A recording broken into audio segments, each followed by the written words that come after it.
గౌరవాన్ని మరి కించపరిచినట్టే. తెలంగాణ సాధకుడిగా మరి తొలి ముఖ్యమంత్రిగా కేసీఆర్ గారు బంగారు తెలంగాణ దిశగా అడుగులేస్తూ ఎన్నో కార్యక్రమాలను అన్ని వర్గాలకు అన్ని రంగాలకు సంబంధించినటువంటి కార్యక్రమాలు తీసుకొచ్చి దేశంలోనే కొత్త రాష్ట్రమైనటువంటి తెలంగాణను ఆదర్శ రాష్ట్రంగా తీర్చిదిద్దిన ఘనత మన కేసీఆర్ గారు. మన తెలంగాణ ఈరోజు మనం ఇక్కడ రాజకీయంగా లబ్ధి పొందడానికి బురద జల్లేటువంటి ప్రయత్నం చేస్తున్నప్పటికీ కూడా కేంద్రంలో ఉన్నటువంటి ఎకనామిక్ సర్వే 2026 ఏం చెప్పిందో అందరూ చూస్తూ ఉన్నారు. రైతు బంధు కానీ ఏ రాష్ట్రంలో లేదు, రైతు బీమా, కేసీఆర్ కిట్, న్యూట్రిషన్ కిట్, మరి ఇటువంటి ఎన్నో మిషన్ భగీరథ, డిస్కవరీ ఛానల్ చూపించింది అతిపెద్ద మరి లిఫ్ట్ ఇరిగేషన్ ప్రాజెక్ట్ ఏదైతే ఉందో కాళేశ్వరం ప్రాజెక్టు తక్కువ సమయంలో కట్టినటువంటి ఘనత కేసీఆర్ గారిదని.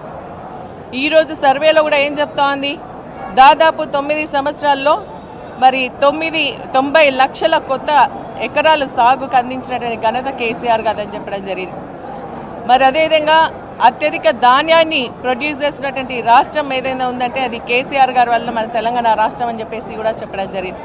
ఈ విధంగా దేశమంతా మరి తెలంగాణ తొలి ముఖ్యమైనటువంటి కేసీఆర్ గారిని పొగుడుతూ ఉంటే మన తెలంగాణ రాష్ట్రంలో ఉన్నటువంటి ఈ రాష్ట్ర ప్రభుత్వం మరీ ముఖ్యంగా తెలంగాణ వాదులపైన మరి గన్ను ఎక్కుపెట్టినటువంటి రేవంత్ రెడ్డి గారు అవమానపరిచే విధంగా మరి ఈ విధంగా సిట్ నోటీసులు ఇసి కించపరిచే విధంగా చేయడం మేమందరం కూడా తీవ్రంగా ఖండిస్తాం. అంటే బీఆర్ఎస్ పార్టీకే కాదు మరి తెలంగాణ ప్రజలందరూ కూడా దీన్ని ఖండిస్తూ ఉన్నారు.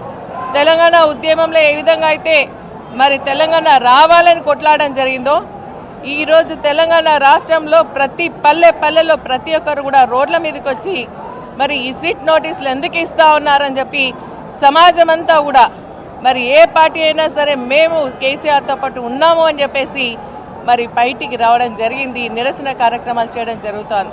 దీంట్లో కూడా పోలీసులంతా కూడా అత్యుత్సాహం చేస్తూ ఉన్నారు.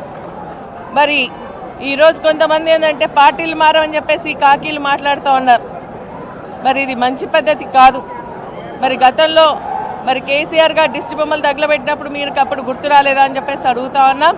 ఈరోజు దిష్టి బొమ్మలు తగలబెడతా ఉంటే బీఆర్ఎస్ పార్టీ కార్యకర్తలపైన కేసులు పెట్టి మరి వాళ్ళందరూ కూడా హౌస్ అరెస్ట్ చేసి బయటికి రాకుండా చేసేటువంటి కార్యక్రమం ఈరోజు చేయడం జరిగింది. దాన్ని మనం అందరం కూడా ఖండించాల్సినటువంటి అవసరం ఉంది.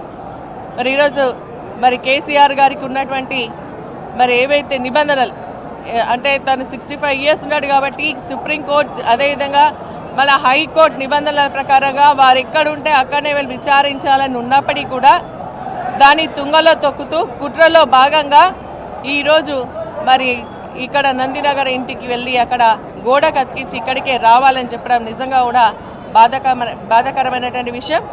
మరి వారికి ప్రజలకు సంబంధించినటువంటి నాయకుడిగా మరి చట్టాలపైన మరి అదేవిధంగా వీటిపైన నమ్మకం ఉంది కాబట్టే ఈరోజు ఇక్కడికి వచ్చి గౌరవంగా నేను సహకరిస్తానని చెప్పేసి సహకరించడం జరుగుతోంది. ఇది ఈ ప్రభుత్వంలో ఒక ఆనవాయితీ అయిపోయింది. 2 సంవత్సరాల్లో వాళ్ళు ఇచ్చిన 6 గ్యారంటీలుగా 420 హామీలుగా నెరవేర్చకపోగా మరి మంత్రుల మధ్యలో ఏదైనా కొట్లాటలు రాగానే ఇమీడియట్గా బీఆర్ఎస్ పార్టీ నేతలపైన మరి ఏదో ఒక రకమైనటువంటి కమిషన్లో సిట్లో లేకుంటే ఏదో ఒక ఎంక్వైరీ పేరిట ఇబ్బంది పెట్టడానికే ప్రయత్నం చేస్తున్నారు తప్ప అంతకుమించి వాళ్ళు నయా పైసా పని కూడా ఈరోజు చేయలేదని చెప్పేసి స్పష్టంగా అర్థమవుతోంది. వాడు ఎన్ని నోటీసులు ఇచ్చినా ఈరోజు మరి మొత్తం సమాజం కూడా మన కేసీఆర్ గారి పక్షాన ఉన్నారు. ఖచ్చితంగా వారికి అండగా నిలబడడం జరుగుతుంది. ఇటువంటి నోటీసులు కేసీఆర్ గారిని ఏమీ చేయలేవని చెప్పేసి కూడా స్పష్టంగా తెలియజేస్తూ మరి తెలంగాణ రాష్ట్రంలో మరి కేసీఆర్ గారి శ్రీరామ రక్ష అని చెప్పేసి కూడా తెలియజేస్తూ థ్యాంక్ యూ.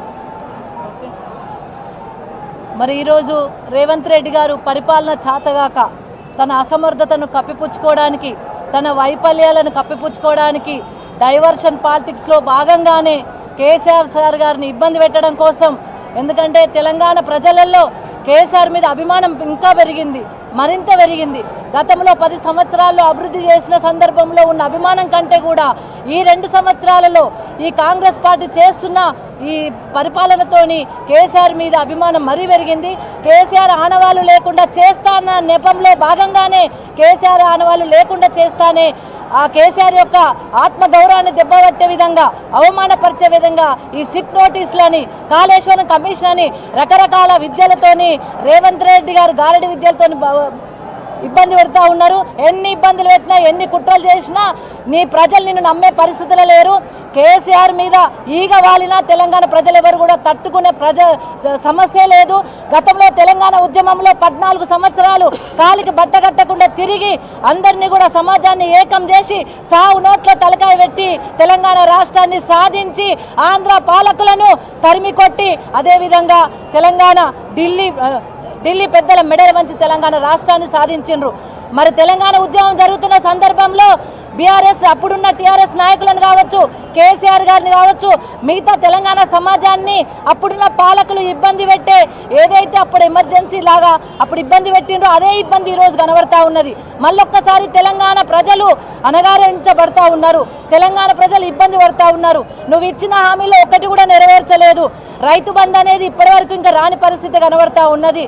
ప్రజలలో ఒకలాంటి మరి వ్యతిరేకత అనేది నీ మీద ఉన్నది కాబట్టి ఆ వ్యతిరేకతను కప్పిపుచ్చుకోవడం కోసం మరి కేసీఆర్ గారిని మరింత ఇబ్బంది పెట్టడం కోసం నీ సిట్ అని చెప్పేసి ఒకటి ఏర్పాటు చేసి దానికి మరి గౌరవ కేసీఆర్ని వెళ్ళడం జరిగింది.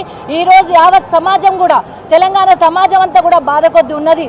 అంత పెద్ద గొప్ప వ్యక్తిని తెలంగాణ రాష్ట్రాన్ని సాధించిన వ్యక్తిని మరి ఈరోజు మరి పోలీసుల బందోబస్తులో అంటే తెలంగాణ యావత్తు కూడా పోలీసు కంట్రోల్లో ఉంచి ఎక్కడోళ్ళక్కడ అరెస్టులు చేస్తూ ఎక్కడోళ్ళక్కడ ఇబ్బంది పెట్టంగా తెలంగాణ బీఆర్ఎస్ నాయకులను తెలంగాణలో ఉన్న బీఆర్ఎస్ శ్రేయోభిలాషులందరినీ కూడా ఇబ్బంది పెడుతూ మరి కేసీఆర్ గారిని ఈ విధంగా ఆవేదన గురి చేసినప్పటికీ కూడా ఎవరు భయపడాల్సిన అవసరం లేదు.